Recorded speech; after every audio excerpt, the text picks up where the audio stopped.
Video like जरूर कर लीजिए और ऐसे वीडियो लगातार फ्री में पाने के लिए चैनल को तुरंत सब्सक्राइब कर लीजिए और बेल आइकन को जरूर टैप कर लीजिए ताकि आगे भी सारे वीडियो आपको मिलते रहे। यूट्यूब में फॉलो करते हैं तो प्लीज ये वाला फ्री टेलीग्राम चैनल जरूर ज्वाइन कर लीजिएगा। सारे नोटिफिकेशन सारे अपडेट यहीं पे आते हैं, ध्यान रखिए। नमस्कार दोस्तों, स्वागत है आपका प्राचीन भारत के इतिहास के एक और नए लेक्चर में। तो आज की कहानी शुरू होगी मौर्य वंश के बारे में। ठीक है, पूरा कंप्लीट मौर्य वंश हम लोग पढ़ेंगे। मौर्य वंश, सम्राट अशोक, चंद्रगुप्त मौर्य, सब चीज़ मतलब कंप्लीट मौर्य की हिस्ट्री आपको मिल जाएगी। ठीक है, क्या क्या उससे रिलेटेड इंपॉर्टेंट फैक्ट जो एग्जाम में आते हैं सब कुछ इससे कवर हो जाएगा। ठीक है, तो इससे पहले के लेक्चर अगर आपने नहीं देखे तो एकदम बेसिक से हिस्ट्री का लेक्चर शुरू करा है मैंने, प्लेलिस्ट भी बना दी है, आराम से उसको देखिए और अपनी तैयारी को जारी रखिए। बाकी इसके नोट्स लेना चाहते हो कंप्लीट तैयारी के लिए तो आप कांटेक्ट कर सकते हो SCS से इन नंबरों पे। ठीक है, ये वाले। चलिए शुरू करते हैं। तो देखिए, मौर्य साम्राज्य का जो संस्थापक था वो चंद्रगुप्त मौर्य था। कौन था मौर्य साम्राज्य का संस्थापक? चंद्रगुप्त मौर्य था। अब चंद्रगुप्त मौर्य ने जो अंतिम नंदा रूलर था, कौन? धनानंद। पता होगा आपको, धनानंद। धनानंद को हरा के चंद्रगुप्त मौर्य ने मौर्य वंश की स्थापना करी। ठीक है, लास्ट पहला रूलर कौन था धनानंद का, मतलब नंदा डायनेस्टी का? महापद्मानंद। ठीक है, वो अभी हम लोग देख ही चुके हैं। देखो, चंद्रगुप्त मौर्य ने करी 321 ईसा पूर्व में। इसका शासन पश्चिमोत्तर में अफगानिस्तान, बलूचिस्तान तक विस्तारित था। मैप दिखाता हूँ आपको। ये देखिए मौर्य वंश, कितना ज़्यादा वास्ट एम्पायर था मौर्य वंश। एक से मतलब ये देख सकते हो आप, ये पूरा पाकिस्तान, अफगानिस्तान, पूरा ये देखिए, मतलब बहुत वास्ट एम्पायर बनाया था मौर्य वंश ने। ठीक है, अब फिर बात आती है अशोका की। अब उनका पौत्र था अशोक का। अशोक जो था चंद्रगुप्त मौर्य का पौत्र, पौत्र का मतलब समझे पोता था उनका, जिन्होंने आरंभिक भारत का सर्वप्रसिद्ध शासक माना जाता है। और आपको कलिंग युद्ध के बारे में तो पता होगा, कलिंग जो कि उड़ीसा में है, उस पर विजय प्राप्त करी थी किसने? चंद्रगुप्त मौर्य के पौत्र अशोका ने। बाकी अभी इसको डिटेल में भी देखेंगे। अब कुछ बेसिक चीज़ें। संस्थापक कौन है? चंद्रगुप्त मौर्य है मौर्य वंश का। मौर्य वंश का अंतिम शासक कौन था? बृहद्रथ। कौन है बृहद्रथ? राजधानी मौर्य वंश की क्या है? पाटलिपुत्र। क्या है? पाटलिपुत्र। इसका राजचिन्ह क्या था? मयूर। सर्वप्रथम ग्रूनबेडेल ने मयूर की आकृति लौरिया नंदनगढ़ स्तंभ पर देखी थी। उन्होंने इसे मौर्य का राज चिन्ह बताया था। ठीक है, किसे? मयूर को। किसको? मयूर को। अब आता है मौर्य इतिहास के हमें स्रोत कहाँ से मिलते हैं भैया, कहाँ से पता चलता है मौर्यों के इतिहास के बारे में? अब देखिए, इसके दो स्रोत है मौर्य के इतिहास को पता करने के। हमारे पास दो स्रोत है। एक तो साहित्यिक स्रोत है, जो साहित्य लिखे हुए हैं हमारे पास, साहित्य ग्रंथ है उससे। और एक है पूरा तात्विक स्रोत, अभिलेख जो हमें खुदाई के दौरान मिले हैं ना। तो साहित्यिक स्रोत कौन कौन से हैं? विशाख दत्ता की मुद्रा राक्षस एवं इस पर गुंडी राज का टीका। तो सबसे इंपॉर्टेंट है ये। मुद्रा राक्षस किसने लिखी है पूछता है, तो मुद्रा राक्षस है विशाखा दत्ता की। मुद्रा राक्षस विशाखा दत्ता की एवं इस पर गुंडी राज की टीका, गुंडी राज की टीका। दूसरा मेगास्थनीज की इंडिका, मोस्ट इंपॉर्टेंट। इंडिका किसने लिखी है? मेगास्थनीज में। उसमें मौर्य वंश के बारे में बताया गया है। बौद्ध ग्रंथ से हमें जानकारी मिलती है, जैन ग्रंथ से मिलती है, विष्णु पुराण से भी हमें मौर्य वंश की जानकारी मिलती है। कौटिल्य का अर्थशास्त्र, उससे हमें इसकी जानकारी मिलती है। पतंजलि के महाभाष्य में चंद्रगुप्त की राज्यसभा का उल्लेख किया गया। किसमें? पतंजलि की महाभाष्य। पूछेगा महाभाष्य किसने लिखी है, तो पतंजलि ने लिखी है। दो समकालीन साहित्य कौन कौन से? अहानारूर। ठीक, कौन कौन सा? अहानारूर। इसके लेखक कौन है? मामूलनार। कौन है? मामूलनार। इसमें नंद एवं मौर्यों का उल्लेख है। तो आपको क्या याद रखना है? अहानारूर ये एक साहित्यकार थे, इसमें नंद एवं मौर्यों का उल्लेख है। दूसरा है परणार। कौन है? परणार। इसके लेखक कौन है? कपिलर। इसमें भी मौर्यों का उल्लेख है। ठीक। कश्मीर के क्षेमेंद्र की वृहद कथा मंजरी एवं यहीं के सोमदेव की कथा सरित सागर। कथा सरित सागर और वृहद मंजरी। अब देखो और एक चीज़, अब आपको यहाँ से फिल्टर करना है, ये याद रखना है। मुद्रा राक्षस विशाखा दत्ता की, मेगास्थनीज इंडिका, बौद्ध धर्म, जैन ग्रंथ, विष्णु पुराण, कौटिल्य के अर्थशास्त्र, पतंजलि की महाभाष्य, इन सब से मौर्य के इतिहास का हमें पता चलता। पूछ लेना कि मौर्य इतिहास के स्रोत बताओ जिससे पता चलता, तो ये सब बताओगे आप पॉइंट। ठीक है, अब आते हैं पूरा तात्विक स्रोत या अभिलेख। तो देखिए, अभिलेख में अशोक के लगभग 40 अभिलेख हैं। अशोक के कितने हैं? 40 अभिलेख हैं। रुद्र दमन का सौराष्ट्र प्रांत में स्थित जूनागढ़ अभिलेख, ये एग्जाम में आ चुका है कि जूनागढ़ अभिलेख किससे संबंधित था, तो रुद्र दमन का था। यह एकमात्र अभिलेख है जिसमें अशोक एवं चंद्रगुप्त मौर्य का एक साथ उल्लेख मिलता है। बहुत इंपॉर्टेंट पॉइंट है, बहुत ज़्यादा, कि अशोका और चंद्रगुप्त मौर्य इनका एक साथ उल्लेख किस में मिलता है, तो इसमें मिलता है जूनागढ़ अभिलेख से। कहाँ से मिलता है? जूनागढ़ अभिलेख से। ठीक है, फिर आता है सहगौरा लेख। कौन सा? सहगौरा लेख। यह उत्तर प्रदेश में स्थित है। यह संपूर्ण मौर्य काल का एकमात्र अभिलेख है जो ताम्रपत्र पर है। कहाँ पर है? ताम्रपत्र है। संपूर्ण मौर्य काल का एकमात्र है जो ताम्रपत्र पर है। बहुत ज़्यादा इंपॉर्टेंट। तो इसको सागौड़ा कॉपर इंस्क्रिप्शन भी बोला जाता है। ठीक है, कहाँ पे है? उत्तर प्रदेश में। फिर आता है महास्थान पाषाण लेख। 1931 ईस्वी में बांग्लादेश के बोगरा जिले से यह शिलालेख प्राप्त हुआ है। और मौर्य काल में महास्थान का नाम क्या होता था? पुंड्रनगर। क्या है? पुंड्रनगर। यह लेख भी अन्नागार का उल्लेख करता है। ठीक है, इसमें से अगर मैं फिल्टर कर दूं, सबसे ज़्यादा इंपॉर्टेंट जो है वो ये है रुद्रदमन का अभिलेख, सागौड़ा का लेख। ये आपको एकदम रटा होना चाहिए कि जूनागढ़ अभिलेख में चंद्रगुप्त मौर्य, ठीक है, इसका हमें और अशोक का उल्लेख मिलता है। और सागौड़ा लेख में हमें क्या मिलता है? उत्तर प्रदेश में स्थित मौर्य काल का अभिलेख, इसमें ताम्रपत्र का अभिलेख है ये। ठीक है, अब आता है, बात करते हैं नवीन पुरातात्विक स्रोत। कौन सा? नवीन पुरातात्विक स्रोत।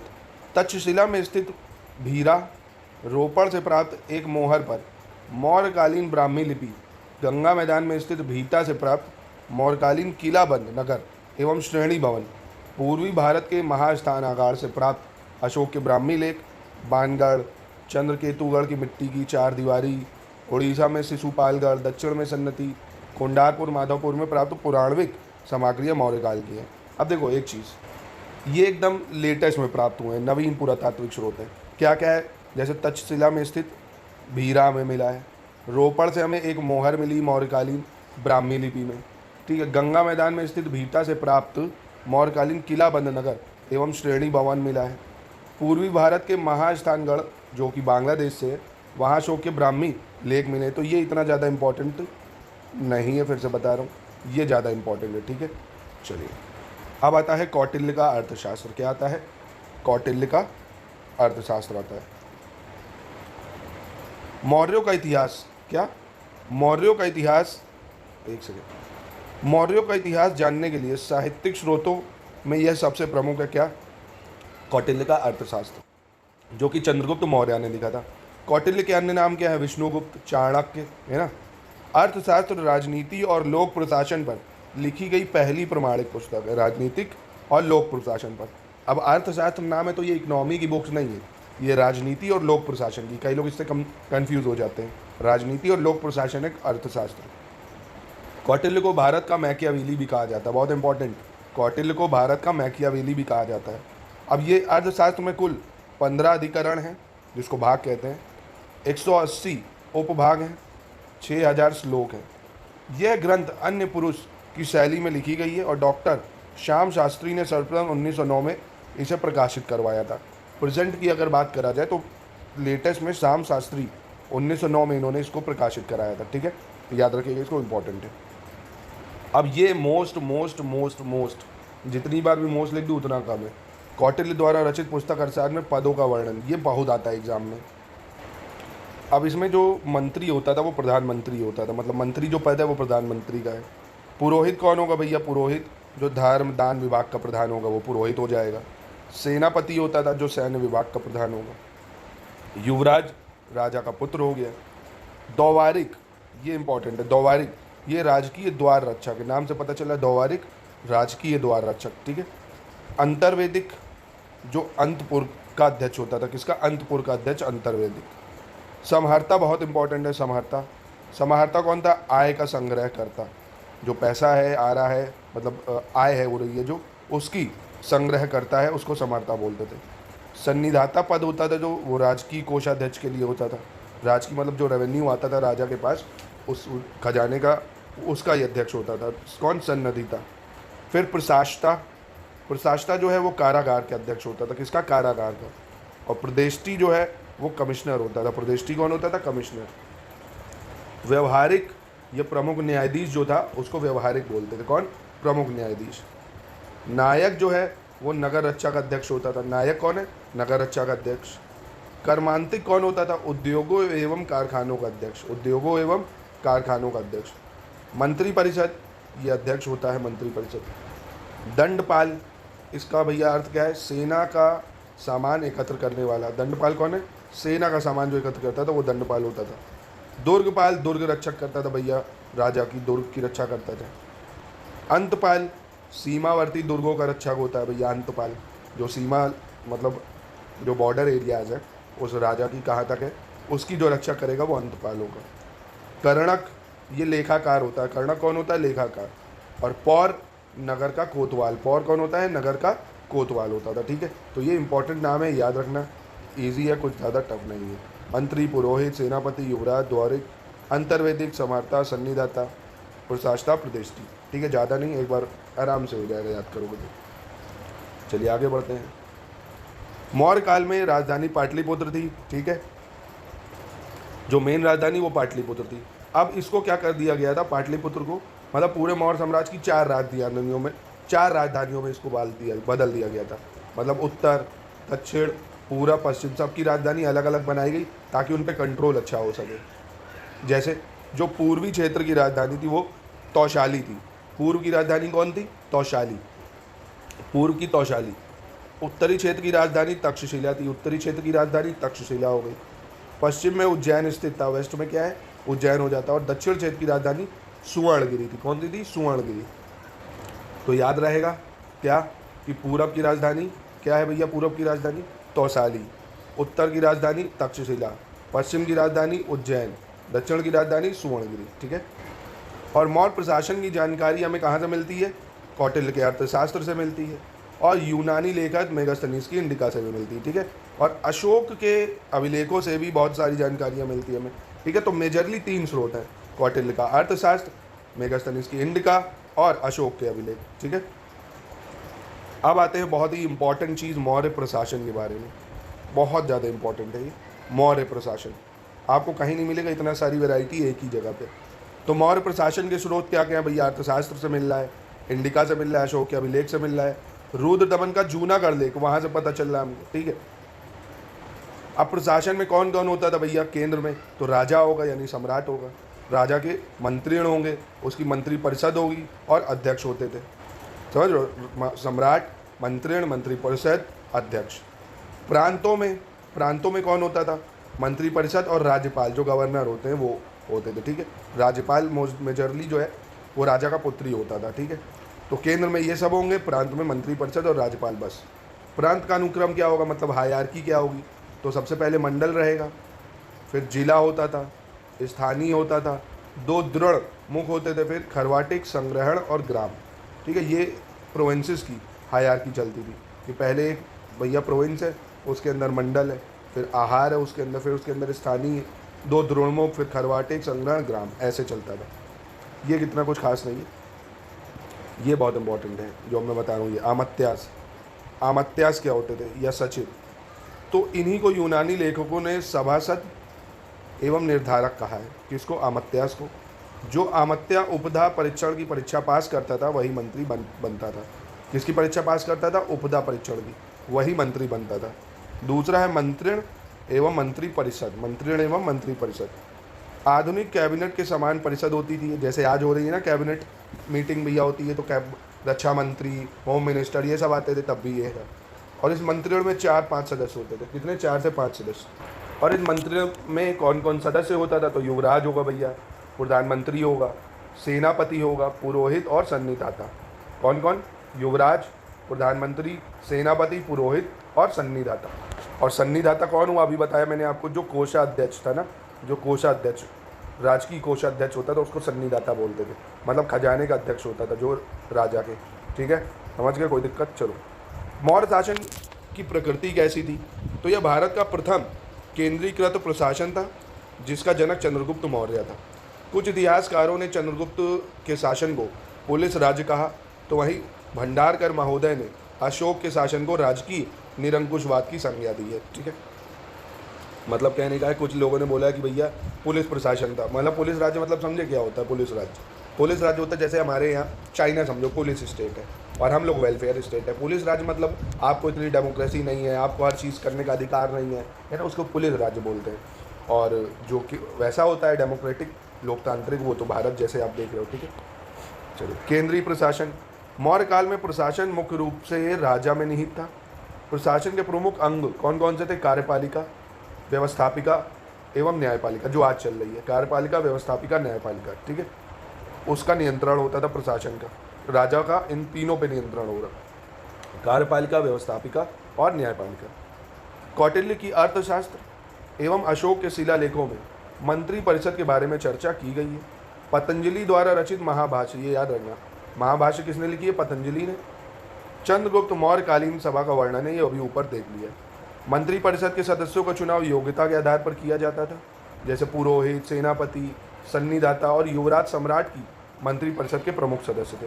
मंत्री परिषद के प्रमुख सदस्य कौन है? पुरोहित है, सेनापति है, सन्निधाता है और युवराज, ये होते थे मंत्री परिषद के सदस्य। ठीक है, अब देखते कौटिल्य के अर्थशास्त्र में वर्णित अध्यक्ष, बहुत इंपॉर्टेंट है, ये एग्जाम में जरूर आते हैं, इंपॉर्टेंट है कि कौन किस विभाग का अध्यक्ष होता था, ये बताना है।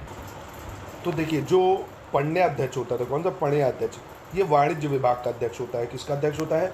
वाणिज्य विभाग। वाणिज्य विभाग मतलब समझ गए, जो ट्रेड रेड करते हैं ना, कॉमर्शियल एक्टिविटीज़, वाणिज्य विभाग का अध्यक्ष होता था कौन? पण्य अध्यक्ष।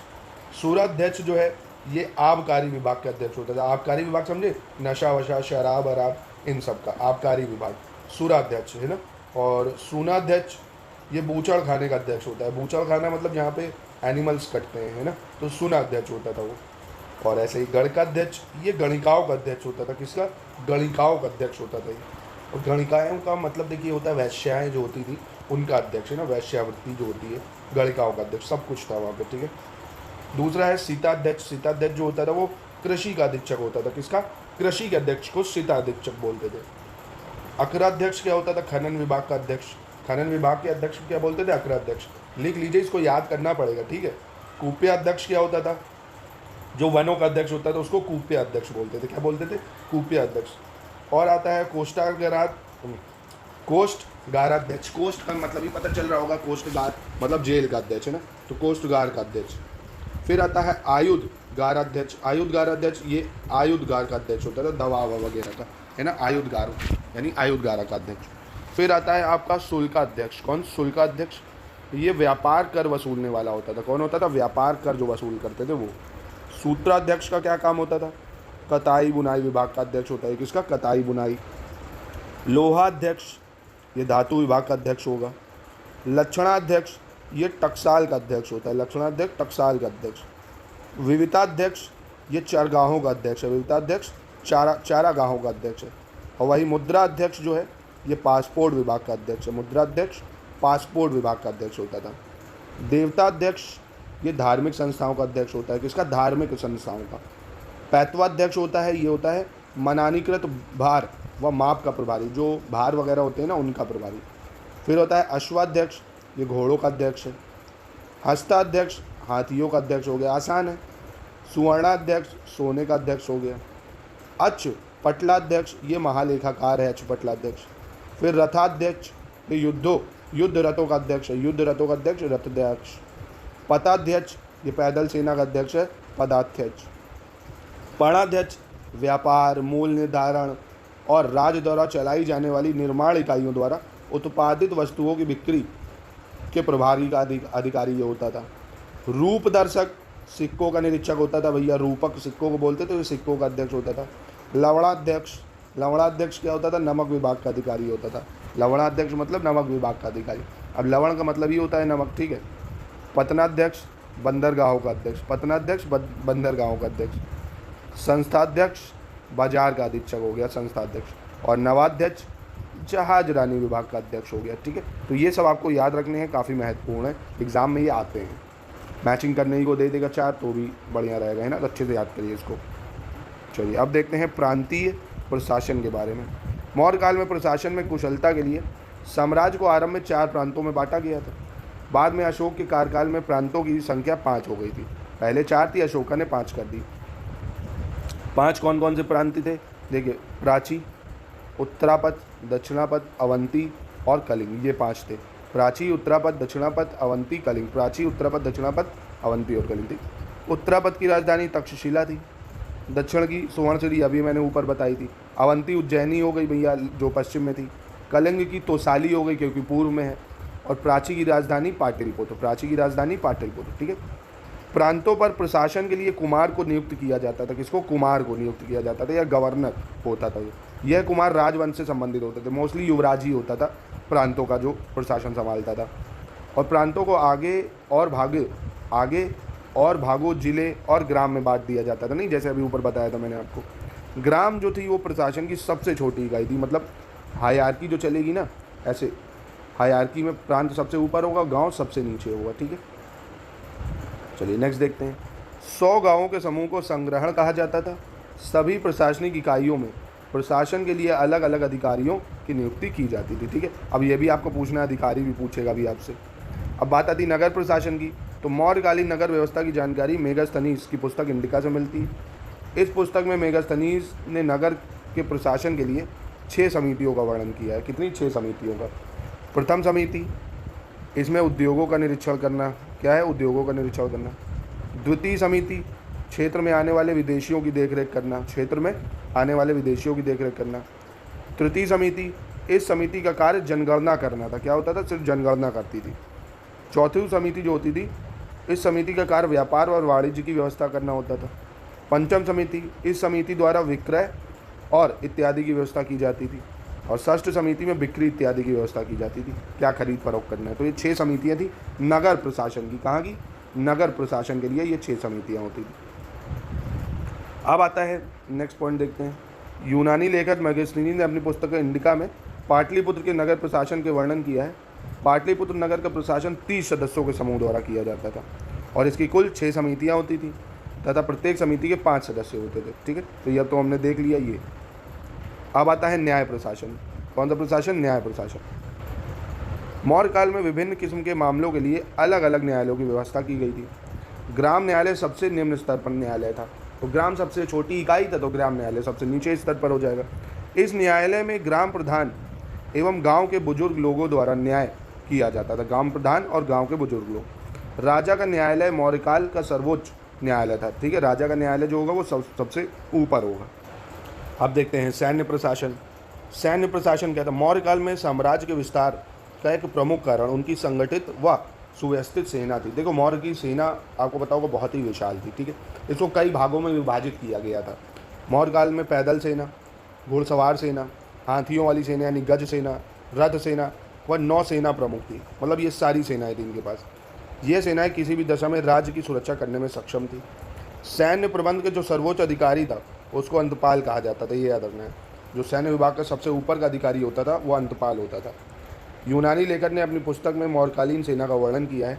मेगास्थनीज के अनुसार मौर्य सेना में 6 लाख पैदल सेना थी। समझो कितनी विशाल सेना, 6 लाख पैदल सेना, 50,000 घुड़सवार, 9,000 हाथी, 800 रथ सवार सैनिक। आज मुझे लगता है पूरे भारत में 9,000 हाथी नहीं होंगे, देखो खाली 9,000 हाथी सेना में थे खाली। बहुत विशाल सेना थी मौर्य की। अब इसमें देखो समिति थी, जल सेना, यातायात एवं रक्षक की व्यवस्था, पैदल सैनिकों की देखरेख, अश्वारोहियों की देखरेख, गज सेना की देखरेख, रथ सेना की देखरेख। अब जितनी सेना है उन सब के लिए एक अलग अलग समिति बना दी कि जो जल सेना है मतलब नेवी जिसको कहते हैं उसके लिए अलग समिति है, हाथी वाली सेना अलग है, घोड़े वाली सेना अलग है, पैदल वाली सेना अलग है। समझ लो, ये अलग हो जाएगी। रथ की सेना अलग हो जाएगी, बस वही सेनाएँ हो गई अलग अलग। गुप्तचर किसी भी शासन के लिए सबसे बड़ी चीज़ होती है। आज भी देख रहे हो, अगर रॉ ना हो ये गुप्तचरी तो है, तो कैसे पता चलेगा सिक्योरिटी। ये उस टाइम भी बहुत फोकस करते थे इस पर। संभवतः मौर्य काल में सर्वप्रथम गुप्तचरों को इतने बड़े स्तर पर नियुक्त किया गया था। राज्य को आंतरिक विद्रोह व बाहरी कारण से बचाने में गुप्तचरों की भूमिका अत्यंत महत्वपूर्ण थी। यह राज्य की सुरक्षा संबंधी सूचना सेना को देते थे। गौरतलब है कि इस काल में स्त्रियां भी यह कार्य करती थी। समझो, मतलब गुप्तचर जो थी मौर्यकालीन में स्त्रियां भी हो सकती थी। ठीक है, स्त्रियां भी हो सकती थी। मौर्यकाल में संस्था और संचरा नामक 2 गुप्तचर संस्थाएं अस्तित्व में थी। इंपॉर्टेंट है, याद रखना। क्या 2 गुप्तचर पूछेगा भैया मौर्यकाल में कौन थे, तो आपको बताना संस्था और संचरा पूछ लेगा। संस्था और संचरा क्या है, तो ये गुप्तचर संस्थाएं थी, गुप्तचर संस्थाएं थी। ठीक है, संस्था और संचरा ये गुप्तचर संस्थाएं। अब आ जाते हैं राजस्व प्रशासन में। मौर्य में पर्ण नामक मुद्रा प्रचलन में थी। सबसे पहले कौन सी मुद्रा प्रचलन में थी पूछेगा, तो मौर्य में पर्ण नामक मुद्रा प्रचलन में थी। कौन सी? पर्ण। कर्मचारियों को इसी मुद्रा में वेतन दिया जाता था, पर्ण में ही। किसमें? पर्ण में। दूसरा, मौर्य साम्राज्य में आय का मुख्य स्रोत कृषि होता था। क्या होता था? आय का मुख्य स्रोत कृषि होता था तथा अन्य भूमि करों से प्राप्त होने वाला राजस्व था। मौर्य काल में दुर्ग, राष्ट्र, सेतु, व्रज, सीता, प्रणय, हिरनी, कुछ गांव द्वारा इकट्ठे किए जाने वाला कर, वर्तनी तथा पिंडकर राजस्व के प्रमुख स्रोत थे। ठीक है, राजस्व के प्रमुख स्रोत ये सब थे। कृषि योग्य भूमि पर कुल उत्पादन का 1/4 या छठा भू राजस्व या लगान के रूप में वसूल किया जाता था। इंपॉर्टेंट है ये लाइन कि मौर्य पीरियड में कितना टैक्स लिया जाता था भैया, तो जितना आप उगा रहे हो उसका 1/4 या उसका 1/6, ठीक है, ये आपको याद रखना, 1/4 या 1/6 लिया जाता था। कई क्षेत्रों में राज्य द्वारा सिंचाई की सुविधा उपलब्ध कराई जाती थी। ऐसे क्षेत्रों से फसल का 1/3 भाग लिया जाता था, ठीक है। अगर सिंचाई उपलब्ध कराई जाएगी तो वहाँ पे 1/3 लिया जाएगा। कितना? 1/3 लिया जाएगा, ठीक है। अब देखते हैं मौर्य काल में कितने प्रकार के कर लगते थे। तो प्रणय जो होता था, संकट के समय लोगों से वसूले जाने वाला टैक्स। भैया वो युद्ध हो गया, एकदम से पैसे की कमी हो गई, भुखमरी आ गई, तो एक प्रणय टैक्स लिया जाता था संकट के समय। विष्टि क्या होता था? बंधुआ मजदूरी। विष्टि क्या होता था? बंधुआ मजदूरी कर लगता था। उत्संग, राजा को दिया गया उपहार। उत्संग क्या होता था? राजा को जो उपहार दिया जाता था उसको बोलते थे। बलि, ये धार्मिक कर होता था, बलि। हिरण्य, नगद कर। हिरण्य क्या है? नगद कर जो होगा।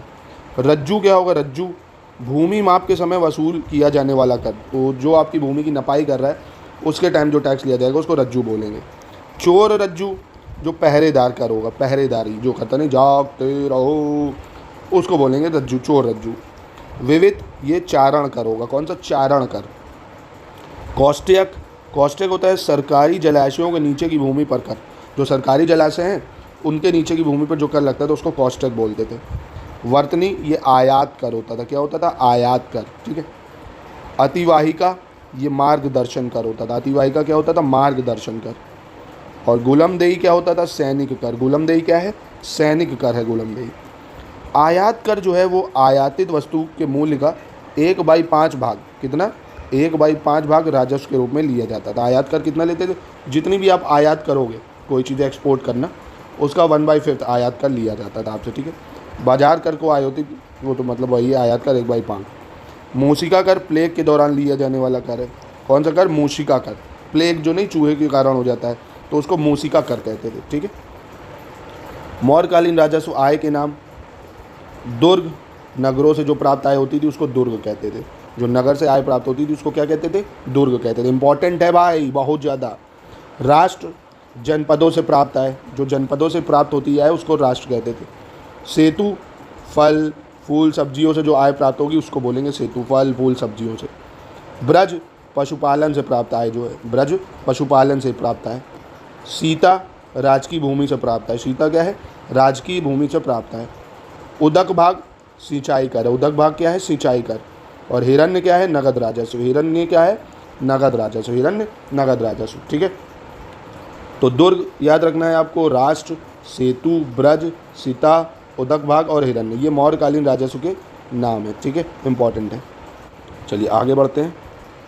साम्राज्य का प्रशासन देखते हैं, फिर उसके बाद आप देखते हैं राजाओं के बारे में। मौर्य साम्राज्य के 5 प्रमुख राजनीतिक केंद्र थे। राजधानी पाटलिपुत्र और 4 प्रांत ये देख चुके हम लोग, तक्षशिला, उज्जैनी, तोसाली, सुवर्णगिरी, ठीक। इन सब का उल्लेख अशोक के अभिलेखों में भी किया गया है। यदि हम इन अभिलेखों का परीक्षण करें तो पता चलता है कि आधुनिक पाकिस्तान के पश्चिमोत्तर सीमांत प्रांत से लेकर आंध्र प्रदेश, उड़ीसा, उत्तराखंड तक हर स्थान तक एक जैसा संदेश उत्कीर्ण है। वो तो मैंने मैप में दिखाया आपको कि मौर्य का शासन कहाँ तक था। अब चलिए देखते हैं चंद्रगुप्त मौर्य के बारे में। मौर्य वंश की स्थापना चंद्रगुप्त मौर्य ने की, ठीक है, चाणक्य की मदद से की।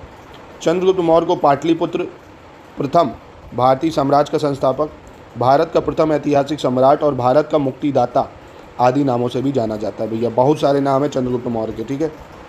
चंद्रगुप्त मौर्य का जन्म कहाँ हुआ था भैया? कुसुमपुर यानी पाटलिपुत्र में। चंद्रगुप्त मौर्य ने देश को मकदूनाई दासता से मुक्त कराया।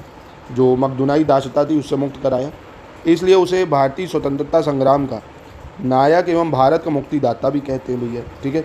तो ये फ्रेज़ याद रखना, भारत का मुक्तिदाता किसको कहते हैं? चंद्रगुप्त मौर्य को।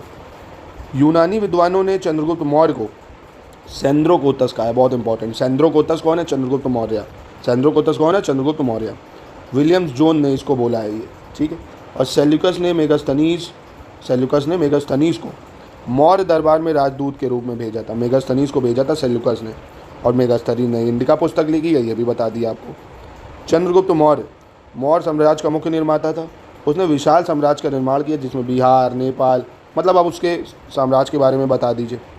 देखो मेंस में अगर आपसे चंद्रगुप्त मौर्य के प्रशासन के बारे में पूछे तो पहले बताओ चंद्रगुप्त मौर्य ने क्या करा, उसका नाम क्या था, पाटलिपुत्र की सहायता से बनाया उसने, ठीक है। उसका साम्राज्य कहाँ तक था, कहाँ कहाँ से चंद्रगुप्त मौर्य की जानकारी मिलती है, बस 120 वर्ड में मेंस लिखना होता है, इतने में हो गया आपका काम, ठीक है। जैन ग्रंथों और परंपरा के अनुसार चंद्रगुप्त ने जैन धर्म अपना लिया था, ये चीज़ याद रखना, चंद्रगुप्त ने जैन धर्म अपनाया था। अशोका अपनाएगा बौद्ध धर्म, चंद्रगुप्त ने जैन धर्म। वह भद्रबाहु के साथ श्रवणबेलगोला की पहाड़ियों पर चला गया, जहाँ उसने संलेखना यानी भूखे रहकर धीरे धीरे मृत्यु विधि से अपने प्राण त्याग दिए, ठीक है। संलेखना इसने ग्रहण कर लिया था। अब आता बिंदुसार। बिंदुसार ये पुत्र होता है किसका, चंद्रगुप्त मौर्य का, बिंदुसार। अब इसके बारे में देखते हैं। बिंदुसार जो है चंद्रगुप्त मौर्य एवं दुर्धरा का पुत्र था। इसका जन्म हुआ तो इसके मस्तिष्क पर बिंदु था, इसलिए इसका नाम बिंदुसार पड़ा। बिंदुसार सिजेरियन तकनीक से जन्म लेने वाला शासक था। अब इसकी बहुत फेमस कहानी है, इसको कहते हैं ऐसा कि जब बिंदुसार पेट में था माँ के, ठीक है, तो ऐसा होता था कि चंद्रगुप्त मौर्य को चाणक्य थोड़ा थोड़ा डेली जहर देते थे ताकि उनको आदत पड़ जाए इस चीज़ की और कोई उनको मार ना सके, जहर की आदत पड़ जाए। तो एक दिन क्या हुआ, इनकी बीवी ने कहा कि भैया पहले खाना हम खाएंगे, तो उन्होंने जिद करी और उन्होंने खाना खा लिया, तो वो जहर इनके पेट में फैल गया और ये पेट में थे और मृत्यु हो जाती।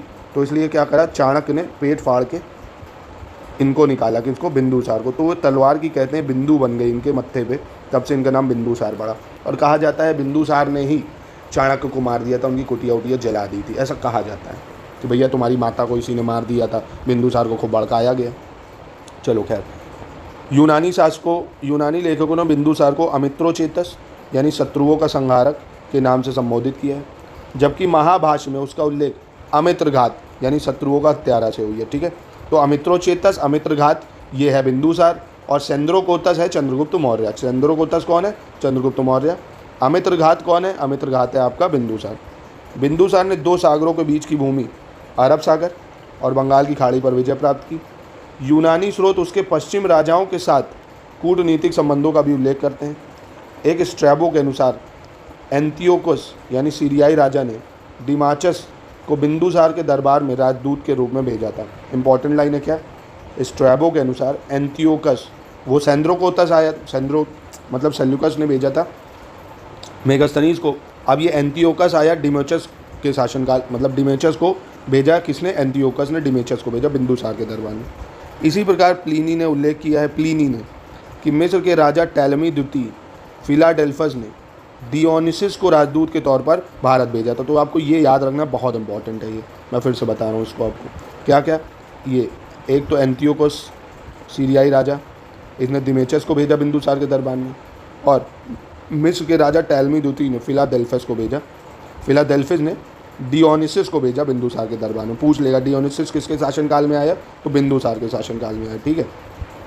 फिर आता है आपका दिव्यवादन में, संभवतः उसके शासनकाल के दौरान उसके पुत्र अशोक का उल्लेख है। अशोक ने तक्षशिला में कुटिल मंत्रियों के विद्रोह पर काबू पा लिया था। और दिव्यवादान के अनुसार, किसके, दिव्यवादान के अनुसार प्राचीन काल में सबसे बड़ी मंत्री परिषद जो थी वो बिंदुसार की थी। सबसे बड़ी मंत्री परिषद बिंदुसार की, 500 सदस्य थे इसमें, समझ रहे हो कितने, 500 सदस्य। अब इसका प्रमुख जो होता था वो खल्लाटक होता था, मतलब प्राचीन इतिहास में सबसे बड़ी मंत्री परिषद बिंदुसार की थी, 500 सदस्य, और इसका प्रमुख खल्लाटक होता था। अशोक के समय इसका अध्यक्ष, उसका प्रधानमंत्री राधागुप्त था। अशोक जब आएगा तो अध्यक्ष कौन बनेगा, प्रधानमंत्री राधागुप्त। और दिव्यादन में वर्णित है कि बिंदुसार के दरबार में पिंगलवत्स नामक आजीविका रहता था, और पिंगलवत्स ने ही अशोक के जन्म पर उसके राजा बनने की भविष्यवाणी की थी। किसने, पिंगलवत्स ने ही, अशोक के जन्म पर कि वो राजा बनेगा।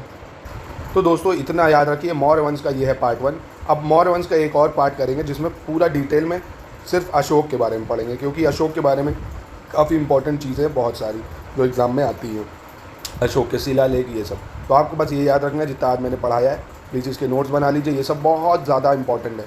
मौर्य वंश में ये सब चीज़ें बहुत पूछी जाती, इसलिए मैंने पहले इसको कराया। इसके बाद अब दूसरे पे चलेंगे, तब हम लोग अशोक के बारे में करेंगे। अशोका के बाद फिर हम लोग मौर्य उत्तर काल देखेंगे, मतलब मौर्य वंश के बाद क्या आता है। पूरी प्राचीन भारत का इतिहास बहुत जल्द आपका खत्म हो जाएगा। नमस्कार।